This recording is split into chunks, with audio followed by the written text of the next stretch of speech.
Yep, we are rolling for yet another fragrance review.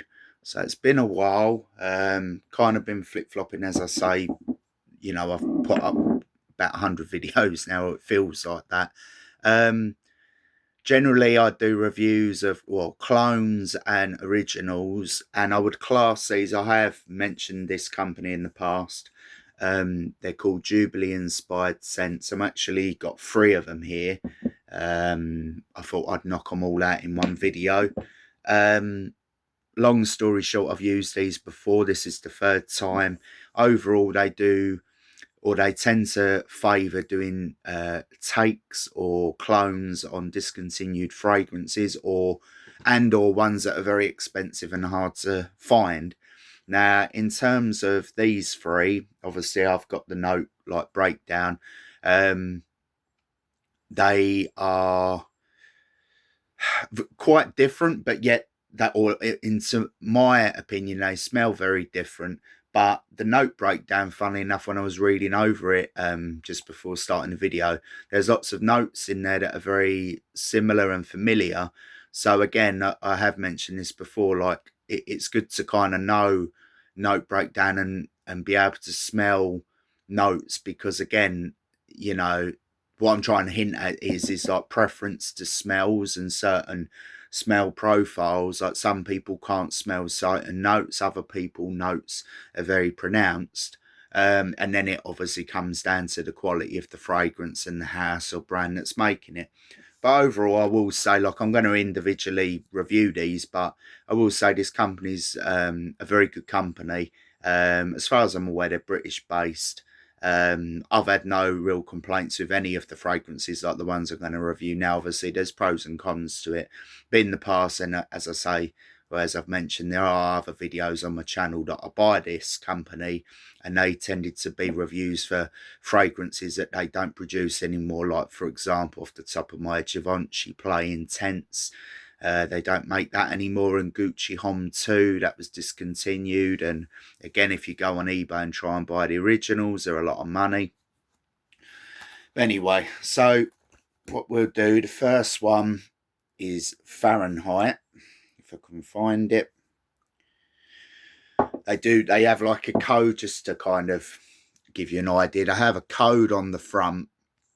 The stickers are all the same, but then when you turn it to the side where you've got the ISBN number, obviously it has inspired by Fahrenheit. So it doesn't have, and the batch number and so on. So it doesn't have the full name, you know, it's Dior Fahrenheit.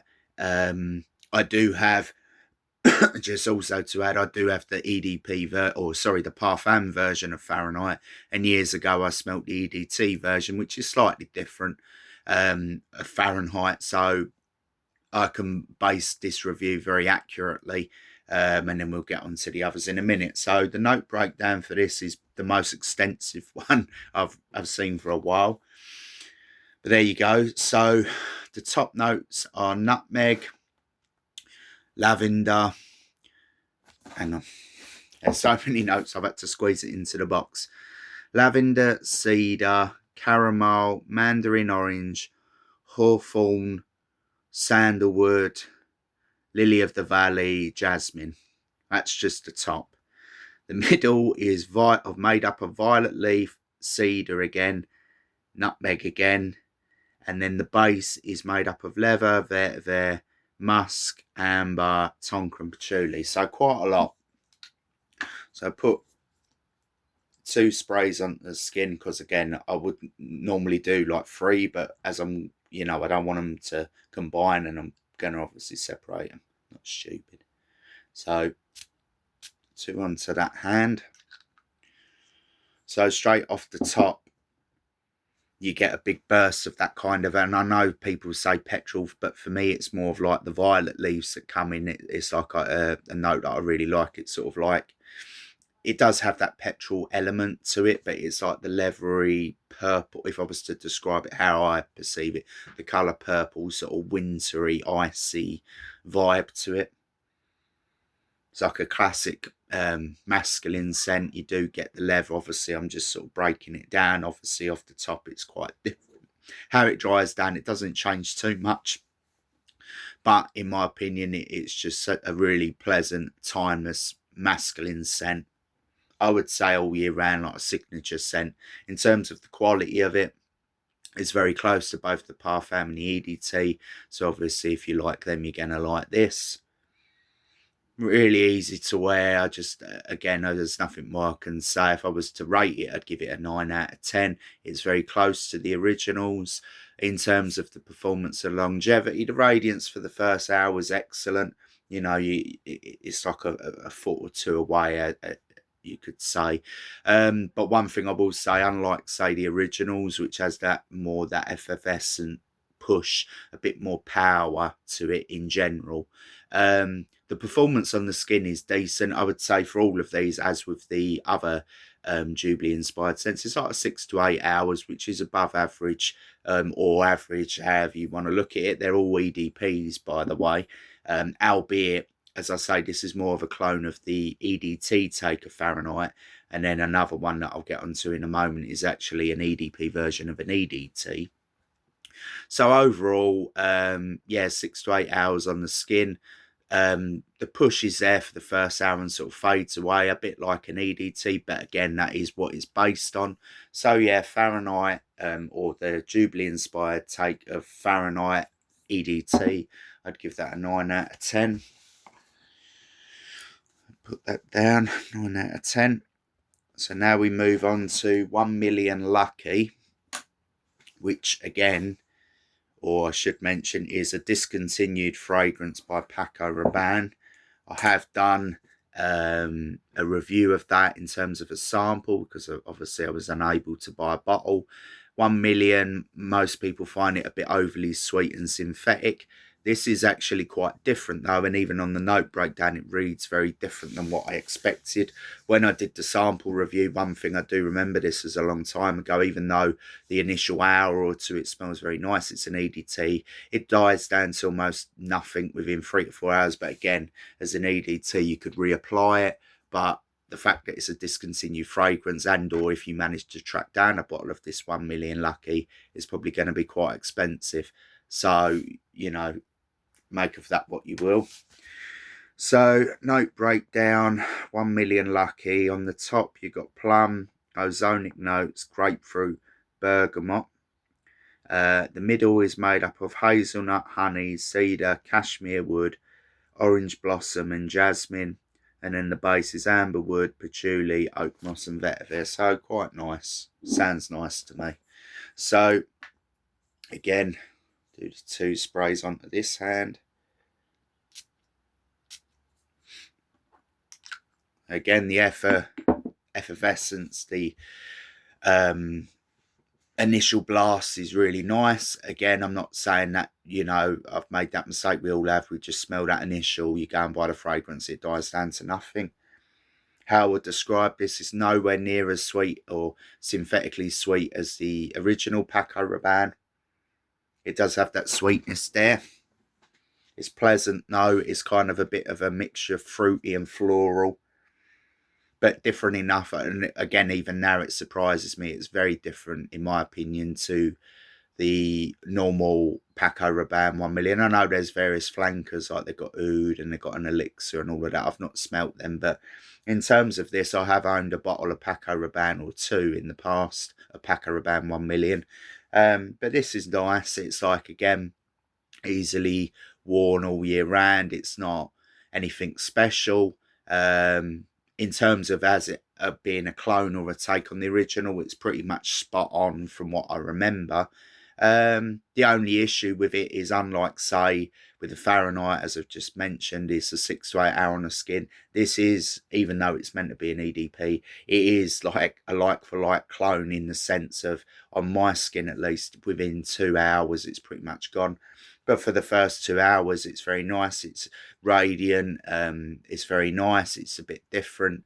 But because of that, I'd give it like a 7 out of 10. I would give it an 8 if it was more like the Fahrenheit and lasted longer. Nothing special in terms of smell profile, but nice, and in my opinion, better than the original. But the longevity on the skin, or at least on my skin, leaves a lot to be desired. So, you know, it gets a 7 out of 10. Now on to the final one of the free. So this is actually, well, I'm taking the lid off, I'm not spraying it yet. Neroli Portifinho. So this is a take on a Tom Ford. I've not owned a bottle of this, but I have tried samples of it in the past. I think 3 times. Or once someone brought it into work to me, like little vial, and then other times I've ordered them online. So again, a very good take, very accurate. I could do percentages, say like 85-90% like most people do, but in my opinion it's a very good take. They all are. There's not one, minus a sample I reviewed that was a Dior Homme Sport. That was awful, or not very good. But all of these are very accurate, and they're bottles that I've owned or multiple samples that I've done, so I can be accurate in saying, in my opinion, they're very good takes on the original. So again, a big extensive breakdown here for Neroli Portofino. So we've got bergamot, mandarin orange. Let's go in closer because I've had to squeeze the writing in again. Lemon, bitter orange, lavender and rosemary, and myrtle. And then the middle is made up of African orange flower, neroli, jasmine, and pittosporum. Never heard of that. And the base is amber, angelica, and bretta. Yeah. So off, just cutting to the chase. Very floral, very vibrant, citrusy. When I smell it, and again, I'll put just to remind myself, but I know, how this is going to play out. 2 sprays there on the upper arm. Yeah, just straight away, and I know there might be other people that say this, but I just picture summer vibes, beach, a sort of party atmosphere, Spain, Italy, that kind of thing when you go on holiday. Just that's the image I get straight away, just that smell, the sea, the breeze. It's just very, as I say, citrus heavy, very floral. Despite that though, because again, a bit like your Acqua di Gios and those sort of like fragrances that tend to be very citrus heavy, they tend to also be very fleeting, like they'll come and go. You'll get that blast for the hour and then it dies down. This, however, I would say is more the 3 to 4 hour mark. So a bit better than the 1Million Lucky, and probably on par, if not better than the Tom Ford, which again, despite being quite expensive and a premium brand, a lot of the Tom Fords, I don't know if reformulated or not, but oud wood and so on, it's like you're lucky if you get past the 4 hour mark on the skin. So in that regard, this is an excellent take because it's probably better performance than the original Tom Ford Neroli Portofino. The smell profile is excellent. It does everything that you'd want for like a summery beach going out evening fragrance. Floral, very citrus heavy, but very pleasant, wearable, not too offensive. It's loud for the first hour. I admit, like of the 3 that I've got on, this is the one that's giving me the most push out of the 3. I would give this an 8 out of 10. It's not quite as refined and different as the Fahrenheit, which is one of my favourites anyway. And the performance, is 4 hours on my skin, a little bit longer on clothes, but the Fahrenheit performance is excellent, or overall the top dog in terms of the 3 that I'm reviewing. But 8 out of 10, it's still good. So we'll just finalise that. So the Fahrenheit I gave a 9 out of 10, which is based more on the EDT. 1Million Lucky by Paco Rabbane, that's a 7 out of 10. And then finally the Neroli Portofino by Tom Ford, an 8 out of 10. So the reason why I'm doing this as a free review or free bottles to knock them out quickly, as well as the fact that I bought these all together just before Christmas. Again, I'm not sponsored by this company. I'm not going to go into specifics, but you save a bit of money when you buy free. Sometimes they do offers or deals at different times of the year. Hence why I've got 3 of these. But overall, again, I've mentioned this company before. This is the 3rd time I've reviewed their products. Highly recommended. Individually, I think these bottles work out at like £20. But as I said, and which is well worth it even for the the 1 Million Lucky because it's a discontinued fragrance. So obviously buying 3 of these, you do save money, hence why that's what I do. Also, just to finish, these are 100 ml bottles, and they're all EDPs across the board. As far as I'm aware, all of their fragrances are EDPs. Albeit the 1 Million Lucky is based on an EDT as well as the Fahrenheit, and in a way they kind of perform similar to that in terms of that first hour. They're very explosive and effervescent off the skin, and then they kind of dry down more or die down more like an EDT. So nothing really more I can say. 3 different reviews by Jubilee Inspired Scents, all well reviewed, all decent, and I would recommend them. And obviously, again, I'm not sponsored by the company, but if you're into buying or trying to buy, I should say, discontinued fragrances or rarer ones, harder to find, to name drop 2 of my favourites that I've reviewed, and the originals I really like, the Gucci Homme 2 discontinued. You can get that on there, as far as I'm aware, unless they're out of stock or whatever. And Givenchy Play Intense, that again was one of my childhood, or say childhood, I was in my early 20s, but another very good fragrance. So I'll end it there. Yeah, nothing more to say.